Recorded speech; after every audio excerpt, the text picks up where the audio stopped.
এভাবে লইট্টা মাছ ভুনা করলে মুখের স্বাদ সরাতে পারবেন না। জীবনে একবার হলেও এভাবে লইট্টা মাছ ভুনা করে দেখবেন, ইলিশ মাছের স্বাদকেও হার মানাবে এভাবে লইট্টা মাছ ভুনা করলে।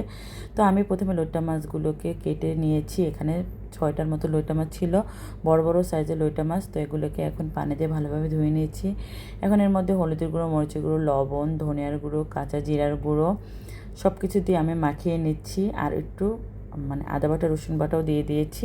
তো সব কিছু দিয়ে কিন্তু আমি ভালোভাবে মাখিয়ে নিয়েছি। আর ভালোভাবে মাখিয়ে নিয়ে এখন আদা বাটা, রসুন বাটা, পেঁয়াজ বাটাও দিয়েছি। সব কিছু দিয়ে কিন্তু ভালোভাবে মাখিয়েছি। তো মাখানোর পরে কিন্তু আমি এখন একটা তাওয়ার মধ্যে তেল গরম করে দিয়েছি। আর তেল গরম করে আমি মাখানো যে মাছগুলো সেগুলো দিয়ে দিয়েছি।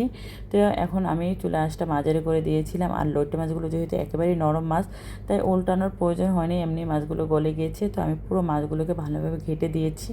আর মাছ কিন্তু এভাবে ঘেটে ঝুড়া করে রানলে অনেক বেশি মজা হয়। তো আমি প্রত্যেকটা মাছ কাটা সহ ভালোভাবে ঝেড়ে ঘুটে দিয়েছি। যেহেতু লেবু পাতা নেই আর এ রাতে লেবু পাতা আনা সম্ভবও না, তাই লেবু ছিল ফ্রিজে, লেবু কেটে লেবু রস দিয়ে দিয়েছি। আর এখানে দিয়ে দিয়েছি অনেকগুলো কাঁচামরিচ ফালি।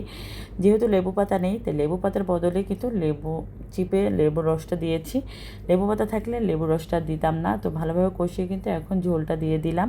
যে মশলাটা ছিল একটু পানি দিয়ে দিয়েছি। আর স্বাদ মতো লবণ দিয়ে দিলাম। তো এখন ভালোভাবে কিন্তু নেড়েচেড়ে দিচ্ছি। আর আজকে এইভাবে লইট্টা মাছ ভুনা করলে আমি আপনাদের গ্যারান্টি দিয়ে বলছি, ইলিশ মাছের স্বাদকেও হার মানাবে। লেবুর যে কী সুন্দর একটা ফ্লেভার বের হয়েছে, যা বলার মতো না। তো আমি কিন্তু পানিটা শুকানো পর্যন্ত অপেক্ষা করছি। ভাজা জিরার গুঁড়ো দিয়ে দিয়েছি। আর একটু পরপর নেড়েচেড়ে দিচ্ছি।